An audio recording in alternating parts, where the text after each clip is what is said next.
ভূগোল 50টি প্রশ্নের উত্তর। পাত্রাতু জপেলা শিল্প অঞ্চলটি কোন শিল্পাঞ্চলে অবস্থিত? ছোটনাগপুর শিল্পাঞ্চলে। দশম জলপ্রপাতটি কোন রাজ্যে অবস্থিত? ঝাড়খণ্ড। মহানগর বলতে কোন শহরকে বোঝায় যার জনসংখ্যা 10 লক্ষের বেশি? প্লাস্টিক শিল্পে ভারতের কোন অঞ্চল প্রথম স্থান অধিকার করে? কৃষ্ণ মৃত্তিকা অঞ্চল, দাক্ষিণাত্য। ভারতের পঞ্চতম বৃহত্তম মহানগর কোনটি? ভারতের পঞ্চম বৃহত্তম মহানগর হল বেঙ্গালুরু। সালারজং জাদুঘর কোথায় অবস্থিত? হায়দ্রাবাদ। হায়দ্রাবাদের যমজ শহর কোনটি? সেকেন্দ্রাবাদ। হায়দ্রাবাদ শহরটি কোন নদীর তীরে অবস্থিত? মুসি নদীর তীরে। কোন শহরকে ভারতের বিজ্ঞান নগরী বলা হয়? বেঙ্গালুরু। ন্যাশনাল অ্যারোনটিক্স ল্যাবরেটরি কোথায় অবস্থিত? বেঙ্গালুরু। আহমেদাবাদ শহরটি কোন নদীর তীরে অবস্থিত? সবরমতী। গিরনার পর্বতের সর্বোচ্চ শৃঙ্গের নাম কি? গোরক্ষনাথ। সিন্ধু নদের সিয়ক নদীটি কোন হিমবাহ থেকে উৎপত্তি হয়েছে? সিন্ধু নদের সিয়ক উপনদীটি কোন হিমবাহ থেকে উৎপত্তি হয়েছে? সঠিক উত্তর রিমো। রিমো। সর্দার সরোবর সেচ প্রকল্প ভারতের কোন রাজ্যে অবস্থিত? গুজরাট। নল সরোবর কিসের অভয়ারণ্য? পক্ষী অভয়ারণ্য। ভারতের বৃহত্তম দুগ্ধ উৎপাদন সংস্থা আমুল গুজরাট রাজ্যের কোন স্থানে অবস্থিত? সানন্দ ও হিম্মতনগর। ভারতের বৃহত্তম পেট্রোলিয়াম কমপ্লেক্সটি কোথায় অবস্থিত? বরোদা। উড়িষ্যা রাজ্যের স্টেট অ্যানিমেল কোনটি? সম্বর হরিণ। ওষুধ শিল্পে ভারতে প্রথম কোন অঞ্চলের প্রাধান্য রয়েছে? কৃষ্ণ মৃত্তিকা অঞ্চল। ভীমা, কয়লা ও ঘাটপ্রভা কোন নদীর উপনদী? কৃষ্ণা। অলিভিন কমপ্লেক্স কোন শিল্পের জন্য বিখ্যাত? পেট্রোকেমিক্যাল। দাক্ষিণাত্যের কৃষ্ণ মৃত্তিকা অঞ্চলের প্রধান পর্বতের নাম কি? সহ্যাদ্রি। টোডা টোডা উপজাতি ভারতের কোথায় দেখা যায়? নীলগিরি পার্বত্য অঞ্চলে টোডা উপজাতি দেখা যায়। ভারতের দুটি অন্তর্বাহিনী নদীর নাম কি? লুনি নদী ও মাহি নদী। রামেশ্বর মন্দির কোন রাজ্যে অবস্থিত? তামিলনাড়ু।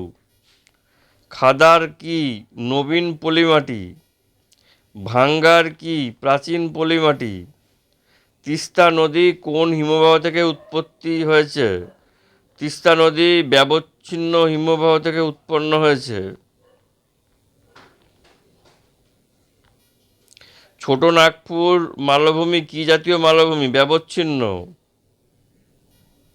ভারতীয় উপদ্বীপের উপকূলীয় রেখার দৈর্ঘ্য প্রায় কত কিলোমিটার? 750 কিলোমিটার।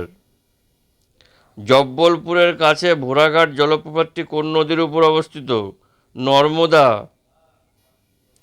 প্রাচীন ভোঙিল পর্বত আরাবল্লী বর্তমানে কি জাতীয় পর্বত? প্রাচীন ভোঙিল পর্বত আরাবল্লী বর্তমানে কি জাতীয় পর্বত? ক্ষয়জাত পর্বত। আন্দামানের সর্বোচ্চ শৃঙ্গের নাম কি? স্যাডল পিক, 750 মিটার উচ্চতা। ইয়ারলুং সাংপো নদী ভারতে কি নামে পরিচিত? ব্রহ্মপুত্র। ভারত ও চীনের মধ্যে সীমা নির্ধারণকারী লাইনটির নাম কি? McMahon line. ভারতের রেল ফ্যাক্টরি কোথায় অবস্থিত? বেঙ্গালুরু। নাকো হ্রদ কোথায় অবস্থিত? হিমাচল প্রদেশ। ভারতের সবচেয়ে বড় জাহাজ প্রস্তুতকারী কোম্পানি কোনটি? হিন্দুস্তান শিপইয়ার্ড। দুটি ভূমি এলাকার মধ্যে সরু জলপ্রণালীকে কি বলা হয়? স্ট্রেইস।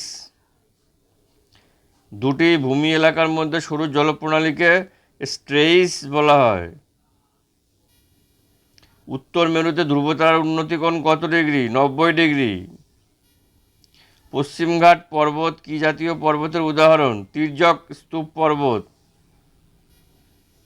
পং বাঁধ কোন নদীতে অবস্থিত?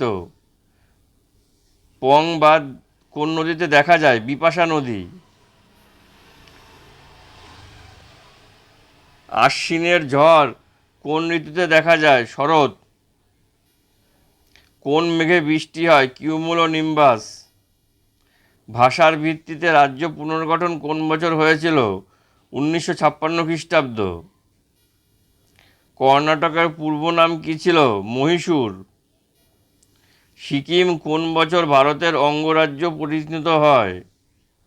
সিকিম 1975 খ্রিস্টাব্দে ভারতের অঙ্গরাজ্যে পরিণত হয়। জজিলা গিরিপথ কোন দুটি স্থানের মধ্যে সংযোগ রক্ষা করে? শ্রীনগর ও লে। তাহলে শ্রীনগর ও লে এই দুটি স্থানকে সংযুক্ত করছে জজিলা গিরিপথ। রোটাং পাস গিরিপথ ভারতের কোন রাজ্যে অবস্থিত? হিমাচল প্রদেশ।